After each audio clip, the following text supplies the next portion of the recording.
Okay, all right. Your virus? Yeah.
And then they're just pulling them off, yeah.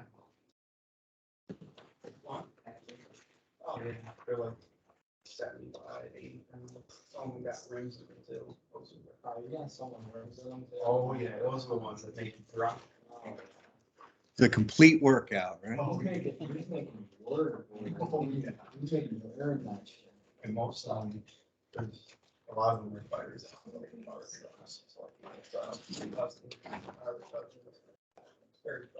know, big tires.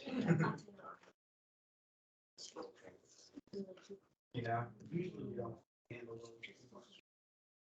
You just get a bunch of old 2045s, 22s, you're off the road trucks. That's what sideways.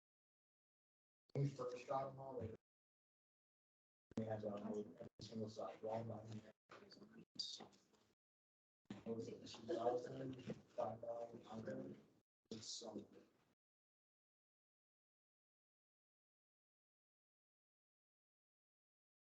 Okay, the bells are going, so I suppose we should get started. So where are we here?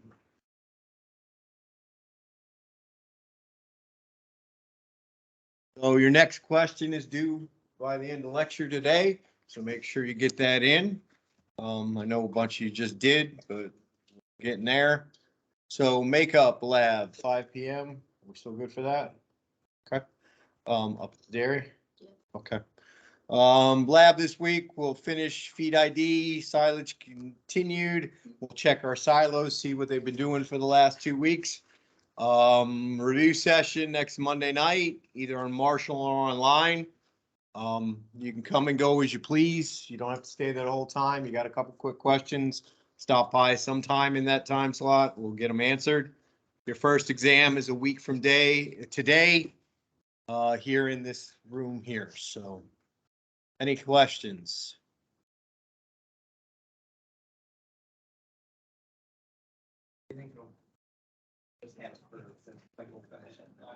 I have to design it so you get it done in 50 minutes or everybody in your next class bitches at me. So, given the amount of material we've covered, I might consider a take-home portion, but the in-class portion will be here. Debating on that. Maybe that's a little too much stress for the first time around, so we'll maybe just focus on, it's got to be less than 6 pages. So, you got as much time as you need. I don't think, does anybody know if there's a class in here before? Okay, so if you guys want to get started early, we might find a place across the way. Does anybody want to start early or not? Okay, so no, so you got as much time as you need. You stay as long as you want. I never put a time limit on exams, but I do try to make them so fit in that time frame. It can be a challenge sometimes to how long do we make that last? So Collins and Button, you ready for tomorrow? Got it all figured out? Okay, so questions from the class. Is there something we can do so cows don't lose energy? You can interpret that question a number of different ways. You put them in a good environment, keep the stress low. They don't spend energy on dealing with stress, cold stress, heat stress, social stress. There's lots of ways to do that. We keep the rumen working as well as it can. They'll extract as much energy. They won't lose energy in our fecal losses. So there's a couple different ways you can answer that. What negative effects does fistulating or cannulating have on a cow? Which I guess in the long term, none really. As long as you keep it reasonably sealed, the cows do just fine. The challenge with some of the ones we've had in the past, they were a little sloppier. They start to get mastitis in that front left quarter. So if there's a lot of juice coming down, maybe there's an opportunity there for mastitis, but that's the only thing I can think of. In theory, you could reverse the surgery, but we usually don't go in that direction. Just like you can reverse a gauge in your ear. It's not pretty looking, but it can be done. Why are microbial supplements fed? Do they speed up digestion? They're fed for a number of different reasons. The main ones are you are adding microbes to the rumen that can't survive there over the long term. At least they have to convince you if they want you to spend money every day on their supplement. If you put it in there and they stay in there, it's a one-time deal. So they're going to different pricing structure. The microbial supplements do a number of different things, but all of them are about making the rumen fermentation better. So one of the side effects of that will be increased digestibility of various feedstuffs. Various carbohydrate fractions will be digested more completely. There's a bunch of other things that happen as well, but all of them are related to stabilizing the rumen. So there's a Professor Colby's working with a group that's putting a supplement in that supposedly makes the rumen fermentation more efficient, and therefore less methane is produced from the cows. Of course, with that natural gas line, does anybody see that? Pictures of that? They got blown up going across the North Sea. It's just methane is coming out at an alarming rate through that pipeline. It's not going to, that's going to outdo anything cows do in a very short period if they don't get it fixed. When a cow gets a twisted stomach, what part is twisted or has to be fixed? So what happens is the omasum fills with air and either flips to the right or to the left. So if it flips, what's going to twist?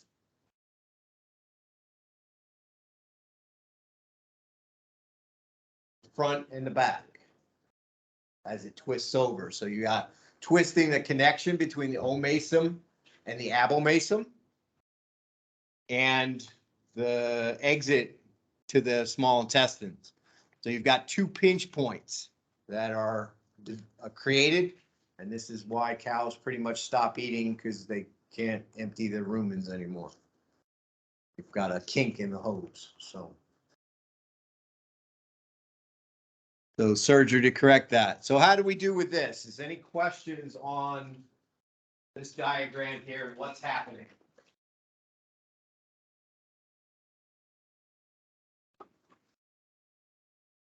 Start with the gross energy of a feed that enters the cow. The cow will digest a portion of it. What it does not digest ends up going out the back end, and that's energy lost that way. With a cow, you're going to lose something. That's just nothing can be 100% digested. It will take years for you to extract all the energy and you wouldn't be a ruminant anymore, you'd be a fungus, to get that done.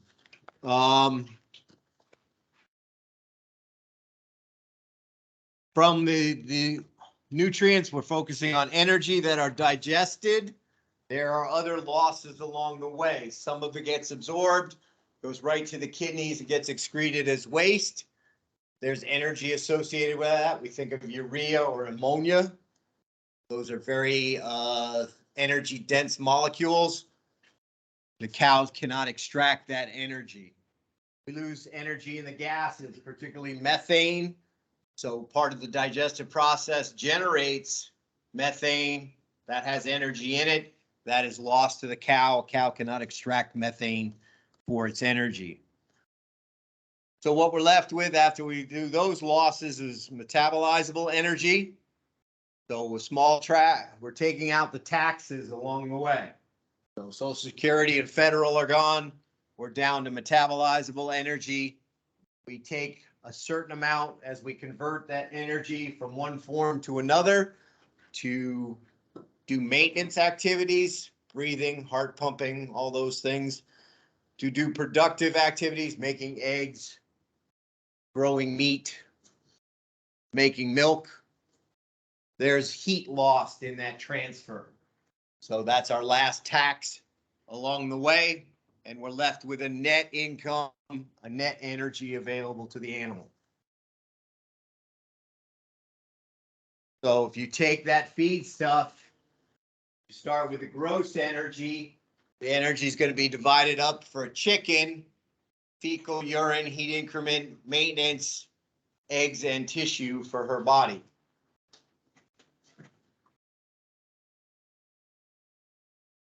And as we take each of those out sequentially, we go from gross energy down to net energy. Any questions on that?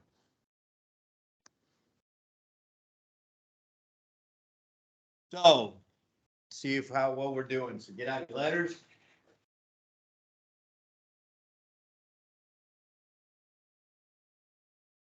Metabolizable energy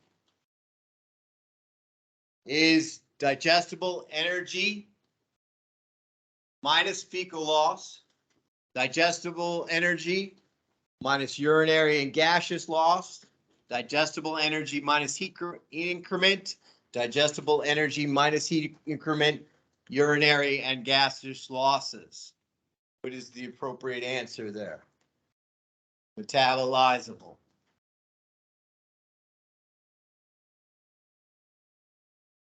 So working down our hierarchy, we're looking at B is our answer. So we take the digestible energy, we lose the urine losses, we lose the gas losses. We are left with metabolizable energy.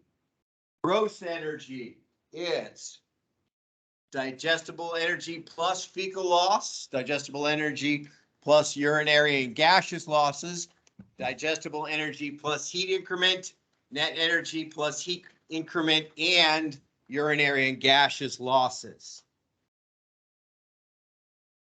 So where is gross energy? At the top, right, of our hierarchy. So we're looking at digestible energy plus fecal loss. A is the answer we're going. In order to make D correct, what do we have to add?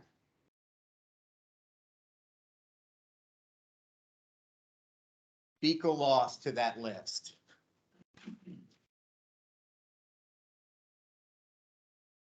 Digestible energy is gross energy plus fecal loss, net energy plus urinary and gaseous loss, net energy plus heat increment, net energy plus heat increment, and urinary and gaseous losses.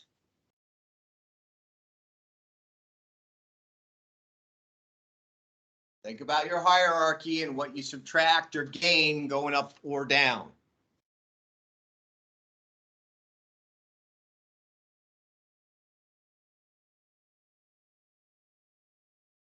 So we're looking at D.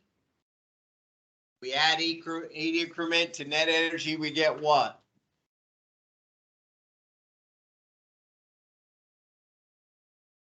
Net energy, we add heat increment, what do we get? Metabolizable, we add urinary and gaseous loss, we get digestible. So D is what we're looking for here. So we getting a feel for that energy thing? Gonna take some doing. The first priority in Joe's rules is what? I will jump the fence, run down the next farm, visit my cow friends. I will have another calf. I will feed my calf. I will live. Always got that down. D.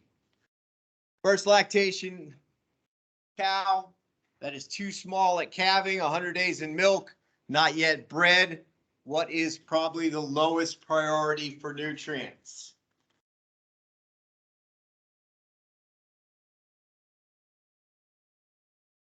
What is the highest priority?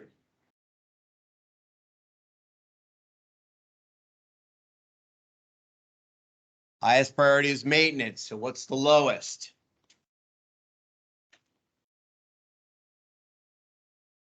C. We said she's not pregnant yet. So not yet bred, not yet pregnant. There's no pregnancy there, so there's no requirements for nutrients for that.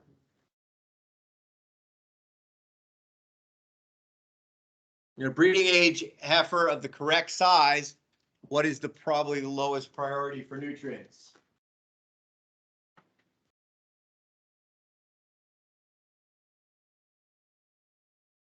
D, lactation, because she's not there yet.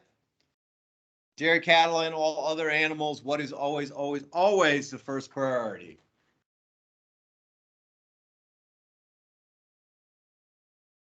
It's in a letter? Yeah, it's at the front. Maintenance. Okay.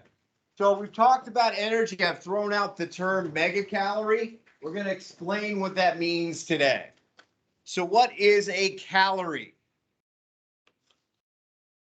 Notice that we have a capital C here. So what is a calorie? What we're going to focus on is the difference between a small c calorie and a capital C calorie.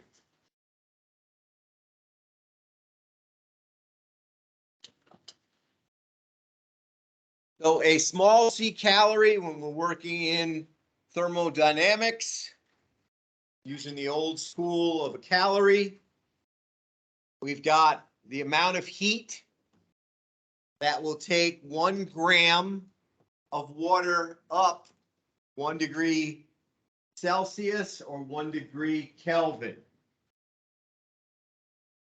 So does everybody know what 1 gram of water is equal to? How much water?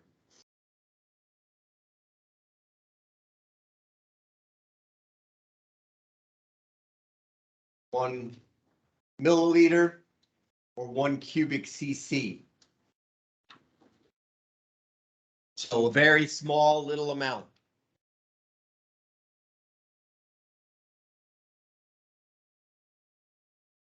So a big C calorie is the amount of heat required to move 1,000 grams of water up 1 degree Celsius. So anybody know the equivalent or synonym for 1,000 grams?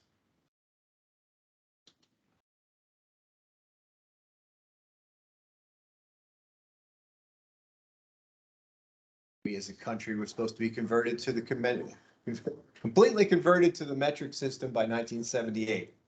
I don't think we made it. So 1,000 grams is 1 kilogram. 1 liter of water, roughly equivalent. 1 kilogram of water, 1 liter of water.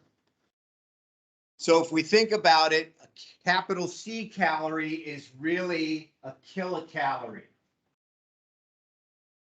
1,000 of the little calories equals our capital C calorie. When we're talking as humans, calorie is the capital C calorie. We need 2,000, 2,500 of those a day to stay alive. that capital C. So what it really should say on the box is kilocalories. So you should have this in your handout from last time. We're looking at feed calories. And we want to compare digestible energy, gross energy, GE, to metabolizable energy. So getting from GE to metabolizable energy, what happens? What do we lose?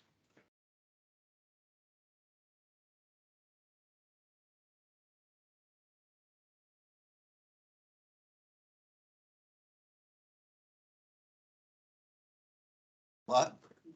Yeah, what else? Urine and gas. So we're going to have that difference there. We start out with carbohydrates. We're going to assume for the moment that we're dealing, say, with starch in our cattle. That starch has a gross energy of 4 calories per gram, little c. If we assume it's 100% digestible, the metabolizable energy in that starch is also 4 grams, 4 calories per gram. So once it gets absorbed, starch gets absorbed, there's glucose. That glucose is 100% available to the cow. If we're dealing with protein, if we take protein, we test it in that bomb calorimeter, it's going to come up with 5 calories per gram. But if we were going to burn that protein after it was absorbed, again, 100% of it is absorbed, broken down, denatured, then cleaved in the small intestines. All those amino acids are absorbed.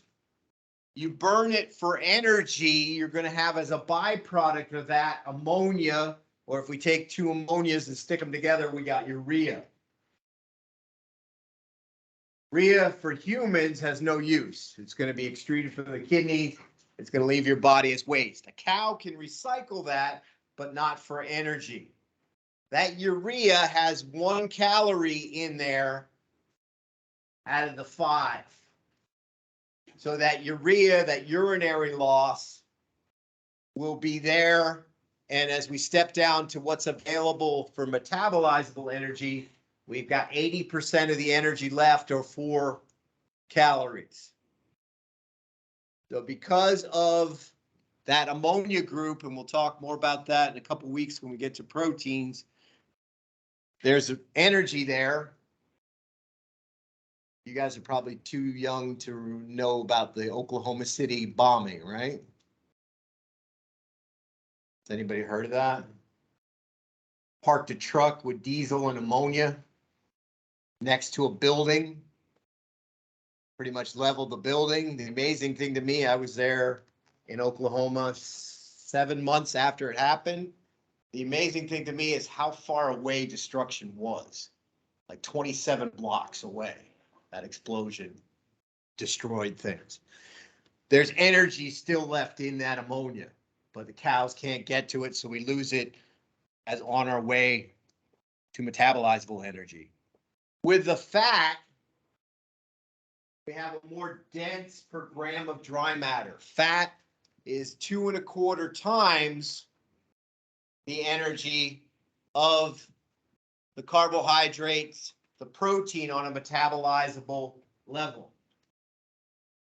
So when you're losing weight, particularly when I was growing up, going through college, well, you got to eliminate fat. Well, if you eat twice as much carbohydrate as you do fat, you're at the same calorie intake. It doesn't really matter. People think it's 100 times more calories. No, it's just 2.25 times. So the issues that you can run into. So you got 9 there going through. So we're thinking about calories. We need to be careful as to how we're using that word. So small c calories, then we got kilocalories, and then we got megacalories. I've mentioned megacalories already. So how do we go from one to another? We've already said to get from calorie to kilocalorie, we multiply by 1,000. So to get from a calorie to a megacalorie, we're going to multiply by 1,000,000. Mega, million. So if we think about it, how much water can a calorie move up 1 gram or 1 degree C? Calorie can move 1. Kilocalorie can move 1,000. A megacalorie can move 1,000,000 calories or 1,000 liters.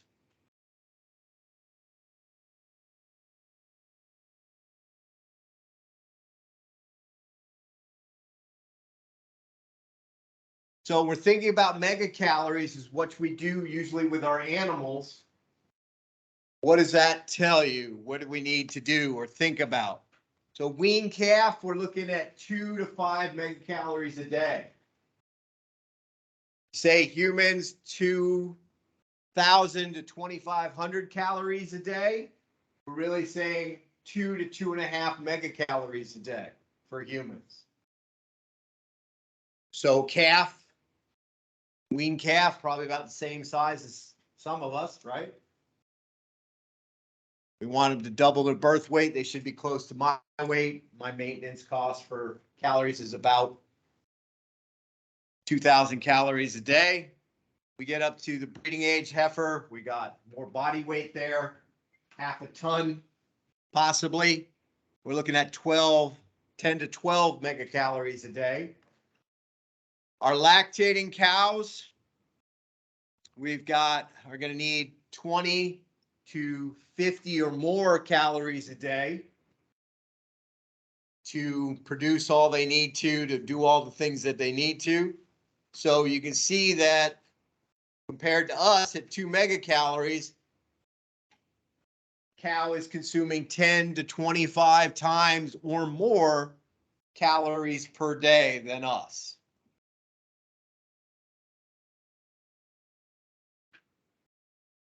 So a megacalorie, take our dry matter intake, pounds that we do, and then how many megacalories do we have per pound? We multiply those together and we revisit that concept. We're concerned about how many megacalories an animal consumes. This is very important on our dry cows. We have to get into that sweet spot in the middle. We don't want to have too few calories. We don't want to have too many calories. We don't want dry cows losing weight or gaining weight. They got to be eating what they need every day. So we have to know the dry matter intake and the concentration. Skip that for the moment. So moving on to a team quiz. So groups of 2 or more, form your groups.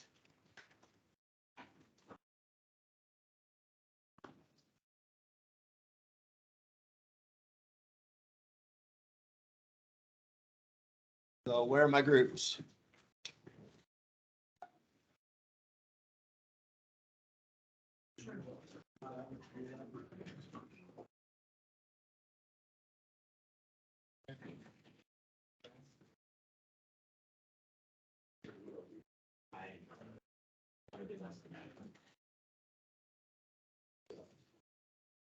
To work together and fill that out as completely as you can.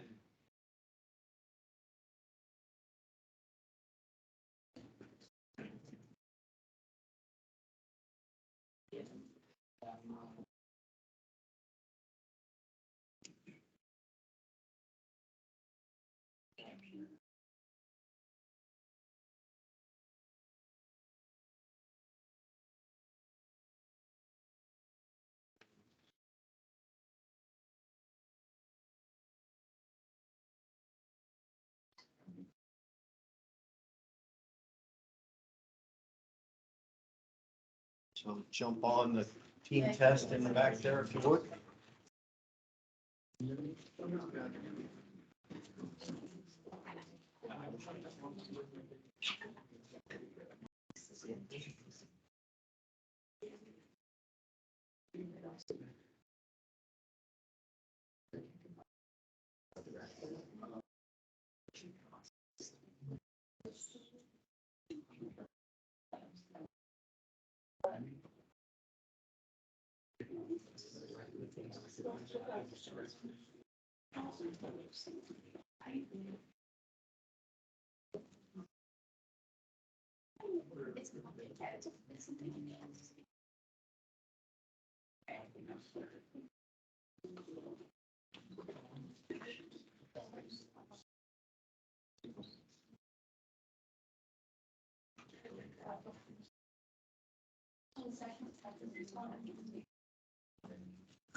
May be wrong, but I'm not in doubt, right?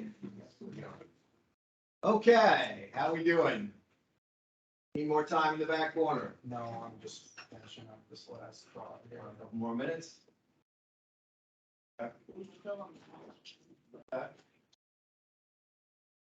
Keep trying.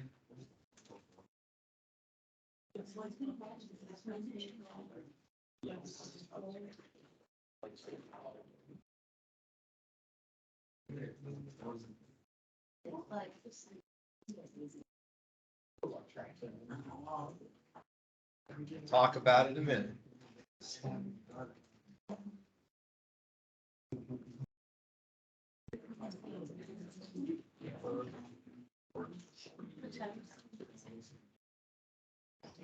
Okay, we've gone to the end of our brain.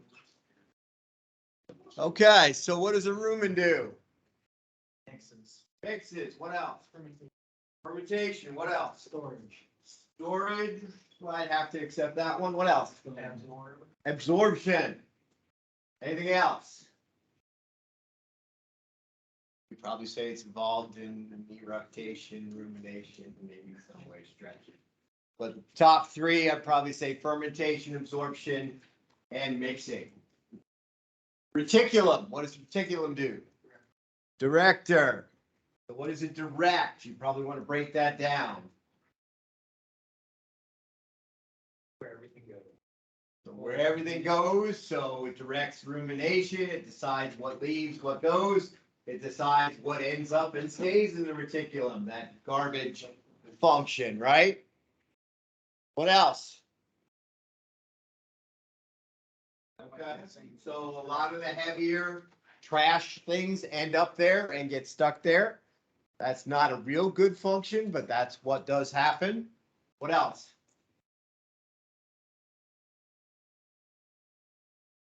Absorption of VFAs. What else? No. put that. Where's the only place in the stomach where water gets absorbed? Omasum. Always, always, always, never anywhere else. Those of you that haven't had A and P, I'll explain why that is very, very important when we get to A and P. If it was absorbed out of the rumen, you'd have cows passing out all over the place. They have no blood volume, there goes the day, right? It will fall under, right? Anything else? We say it also directs eructation, fermentation, absorption, director. Omasum. Water absorption. What else does the omasum do? BFA absorption. What else? Electrolytes. What else? Besides what leaves the fermentation vat, that is the reticulum and rumen, helps with the decision as to what goes down. If you've ever taken or dissected an omasum, it's amazing how dry things are compared to the rumen.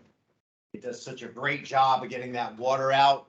You're down to basically compost. Stomach, abomasum, what does that do? Starts digestion, gastric digestion. How does it do that? What does it secrete to do that? Enzymes and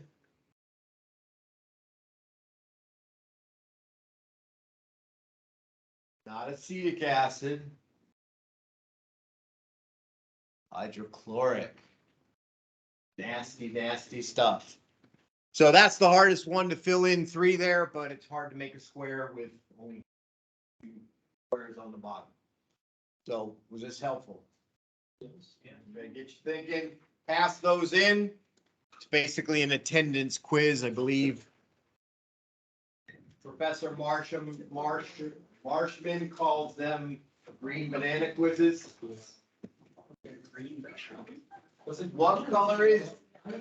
What color is a banana? Then that's how she. I thought she says, what color is a green banana? Write the answer down on a piece of paper. That's our attendance grade. Last year it was yellow. Yellow banana.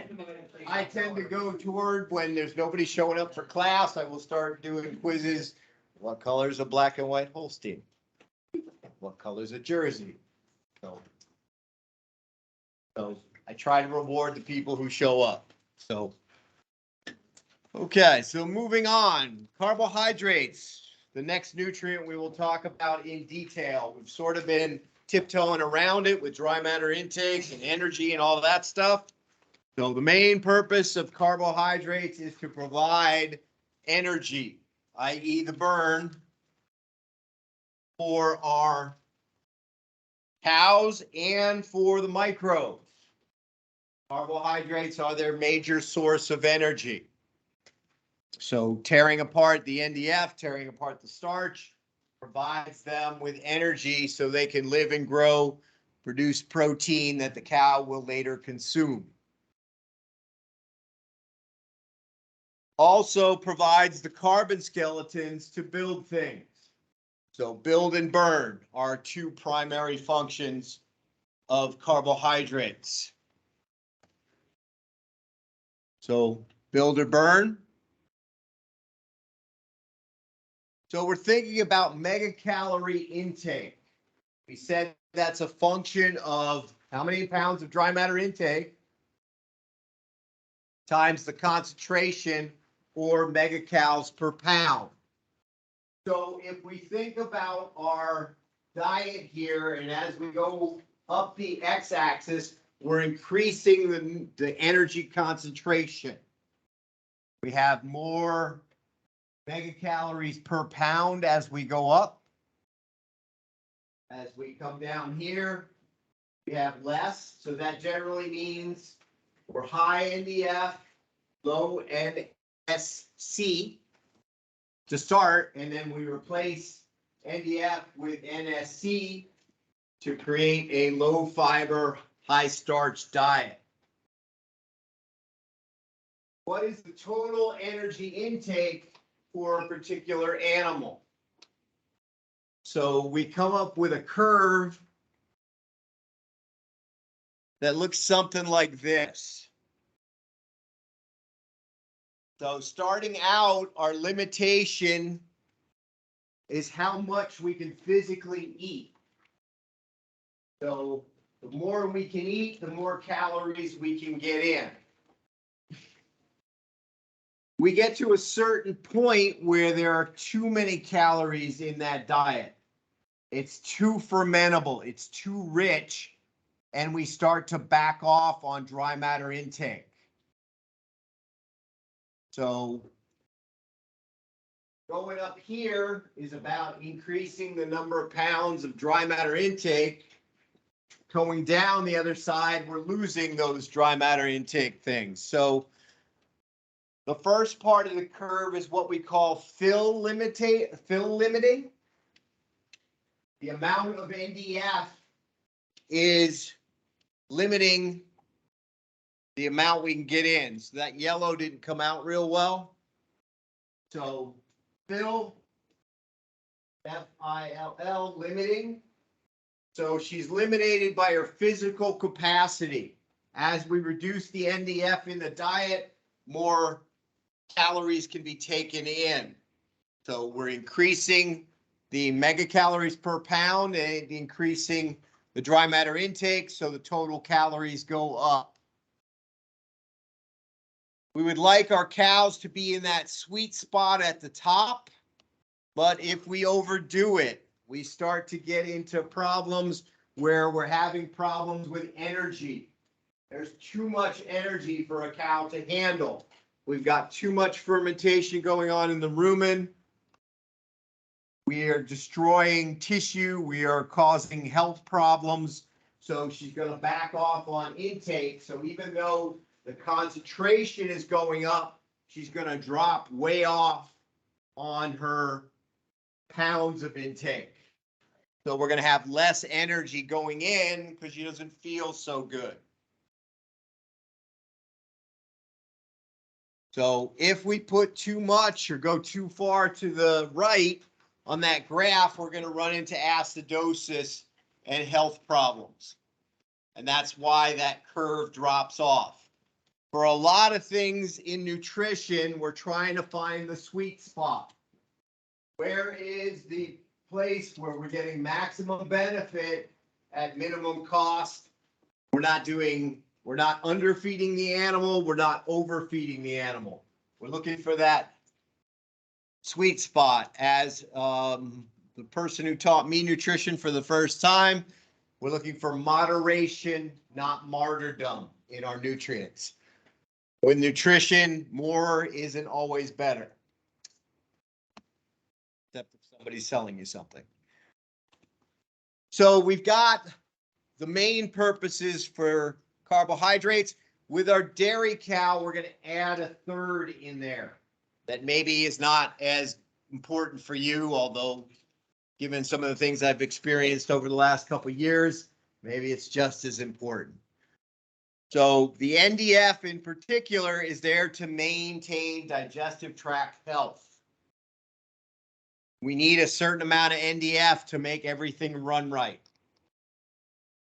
So we need that plant fiber, the NDF or cell wall, to maintain the health of the gastrointestinal tract. If we don't have that critical level of NDF, bad things happen. So when we're thinking about requirements for lactating cows, these are the toughest ones to balance. We're generally thinking about a maximum NSC. We set an upper limit on starch. There's only so much we can have before the cows go or have problems. On the other end of things, we set a minimum NDF. So we're trying to get in that flat spot. So maximum NSC, which is more fermentable to prevent problems, and then a minimum NDF to also prevent problems. So you're trying to find that middle spot where the cow can function, get maximum out of the rumen. So you're trying to balance for optimum ration fermentability. We'll start with what's on paper and then we watch our cows. The cows will tell us whether or not the ration is right. So we start with it and then we watch how the cows respond. Are they ruminating the way they're supposed to? Are they producing components the way they're supposed to? Are they walking on a good set of hooves? They're getting acidosis. If you get a whole herd that frequently experiences acidosis, they all look like they're walking on broken glass.